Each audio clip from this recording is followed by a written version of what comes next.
नमस्ते दोस्तों, मेरे चैनल में आप सबका स्वागत है। आज मैं एक गरीब बुढ़िया के मकर संक्रांति की कथा सुना रही हूँ। कथा बहुत ही सुंदर है, शुरू से अंत तक जरूर देखिएगा।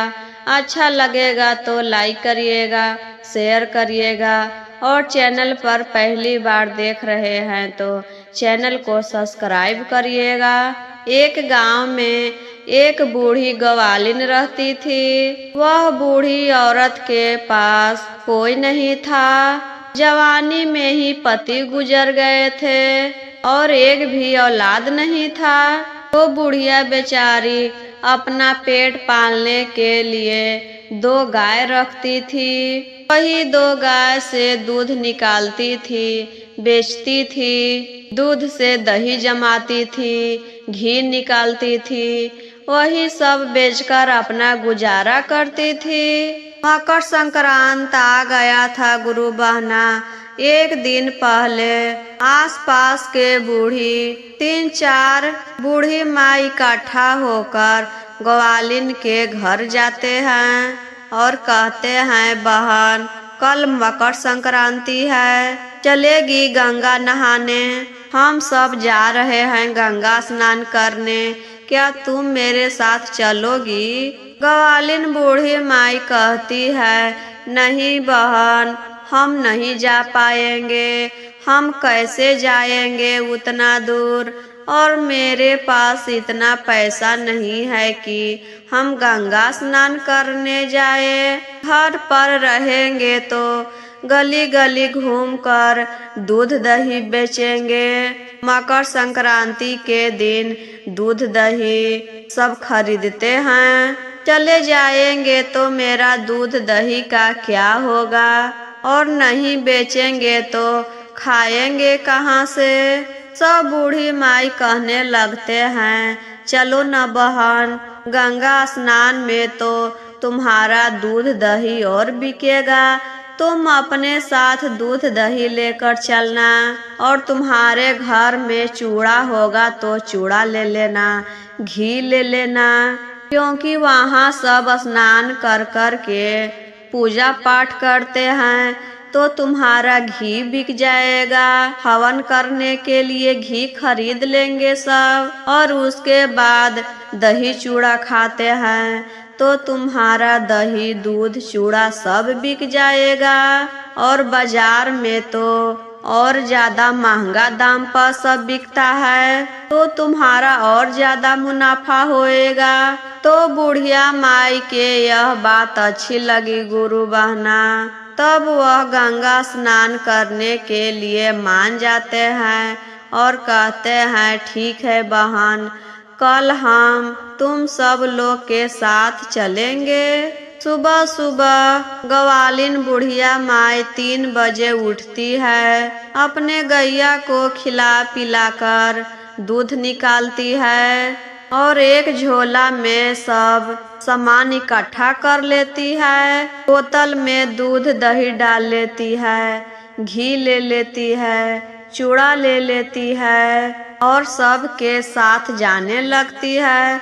तो सोचती है कि मेरे पास तो पैसा नहीं है, गाड़ी भाड़ा कहाँ से देंगे। सब साथ में जा रहे हैं तो पूछते हैं, क्या हुआ बहन, तुम क्या सोचने लगी? तुम बहुत उदास और चिंतित दिखाई दे रही हो। तब बुढ़िया माई कहती है, बहन मेरे पास गाड़ी भाड़ा देने के लिए पैसा नहीं है तो कहाँ से दें? सब औरतें मिलकर उसको पैसा दे देते हैं और कहते हैं, लो बहन, अगर तुम्हारा दूध दही बिक जाएगा तो हमें वापस कर देना, और नहीं बिकेगा तो क्या होगा? नहीं देना? क्या हम सब मिलकर एक आदमी के भाड़ा नहीं दे सकते हैं? तो सभी लोग मिलकर भाड़ा दे देते हैं। सब लोग गंगा जी में पहुंच जाते हैं। गंगा जी में तो स्नान करने के लिए बहुत सारा भीड़ लगा हुआ था। बहुत दूर दूर से लोग आए थे।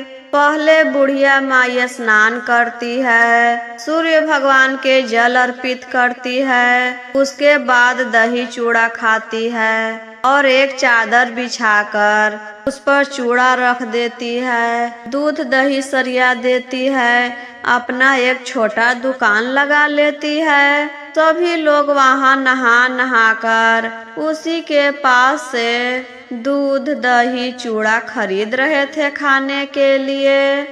ऊपर कैलाश पर्वत पर बैठकर शंकर भगवान और माता पार्वती देख रहे थे। माता पार्वती शंकर भगवान से पूछते हैं, स्वामी आज क्या है, ये क्या चीज का भीड़ लगा हुआ है। तब शंकर भगवान कहते हैं, पार्वती आज मकर संक्रांति है, आज सभी लोग गंगा स्नान करके दही चूड़ा खाते हैं। तब माता पार्वती कहते हैं, तो स्वामी चलिए ना, हम लोग भी चलते हैं धरती लोक पर गंगा स्नान करने और देखेंगे कि पृथ्वी लोक पर कैसे सब मकर संक्रांति का पर्व मनाते हैं। तब दोनों एक बूढ़ा बूढ़ी के भेष धर लेते हैं जोगी के और आते हैं गंगा जी भी। गंगा जी में स्नान करने के बाद माता पार्वती शंकर भगवान से कहते हैं, आप जाकर मेला घूमिए, हम भी उधर से घूम कर आते हैं।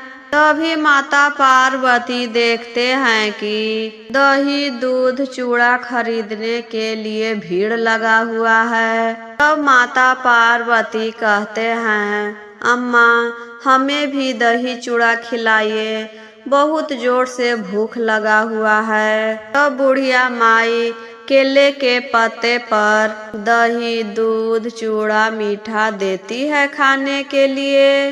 माता पार्वती बहुत प्रेम से दही चूड़ा खाए और उनको बहुत ही अच्छा लगा। वह खाकर जाने लगे। तब पड़ोसन औरत बोलती है, आप ऐसे ही जा रहे हैं, यहाँ फ्री में नहीं मिल रहा है, यहाँ पैसा से लोग खरीद रहे हैं और यह तो बेचारी बहुत ही गरीब है, इसका तो कोई नहीं है, ना ही पति है और ना ही एक औलाद है और आप बिना पैसा दिए ही जा रहे हैं। साधुआइन के भेष में माता पार्वती कहते हैं कि मेरे पास तो पैसा नहीं है, हम कहाँ से दे पैसा। तब ग्वालिन कहती है, जाने दो बहन, इनके पास पैसा नहीं है तो कहाँ से देंगे। और आज दही दूध चूड़ा बेचने से बहुत इनकम हो गया, सब लोग पैसा दिए हैं, एक आदमी पैसा नहीं देंगे तो क्या होगा। इनके पास पैसा नहीं है तो क्या यह भूखे रहेंगे, जाने दो इनको।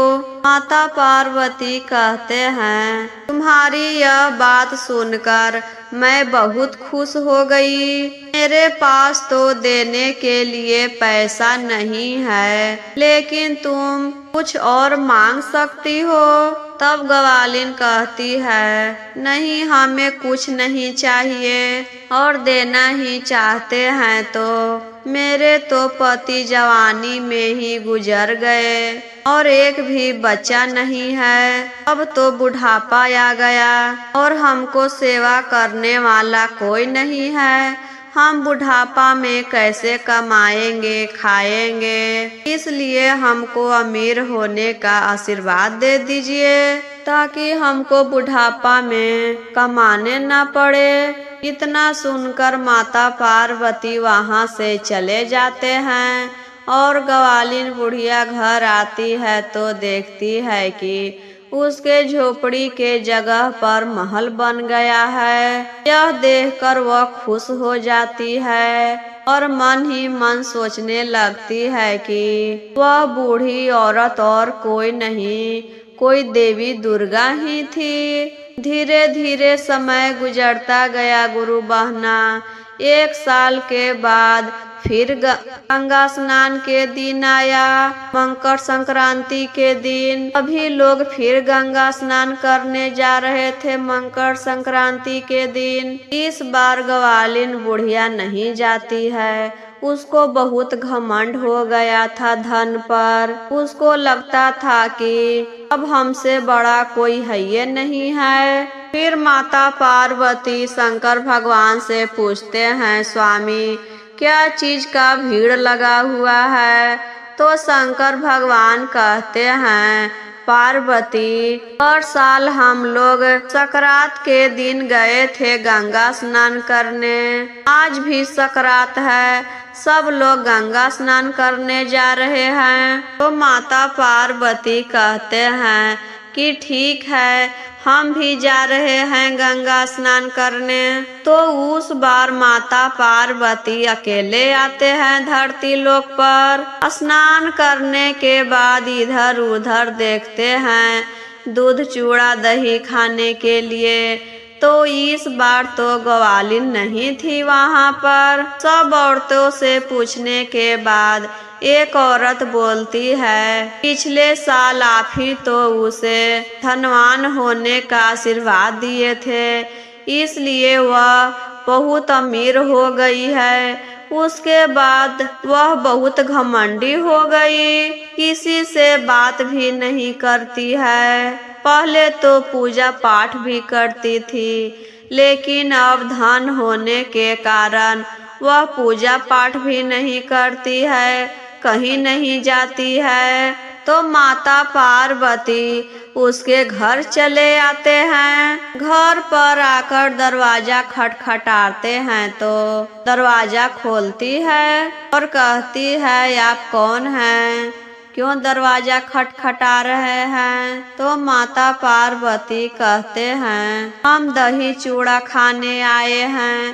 पर साल जो तुम हमें दही चूड़ा खिलाई थी तो बहुत अच्छा लगा था, लेकिन इस बार तुम गंगा घाट पर नहीं थी, तो हम तुम्हारे घर पर ही खाने चले आए। तब ग्वालिन कहती है, अब हम दूध दही नहीं बेचते हैं, हम कहाँ से दही चूड़ा खिलाए? मेरे पास दही चूड़ा नहीं है, और था भी तो खा गए, और रहबो करता तो हम नहीं खिलाते।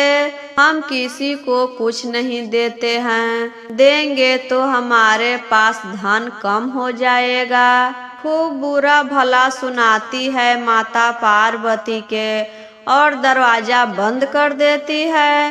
तब माता पार्वती को गुस्सा आ जाता है गुरु बहना। तब वह महल पर अपने पैरों से एक लात मारते हैं तो महल झोपड़ी में बदल जाता है और फिर पहले जैसा हो जाती है ग्वालिन। और माता पार्वती वहां से अपने कैलाश पर्वत पर चले जाते हैं और उस दिन से ग्वालिन फिर दूध दही बेचना शुरू कर दी। गांव-गांव घूमकर दूध दही बेचती थी। इसी चलते कहते हैं गुरु बहना, ज्यादा धन होने पर घमंड नहीं करना चाहिए।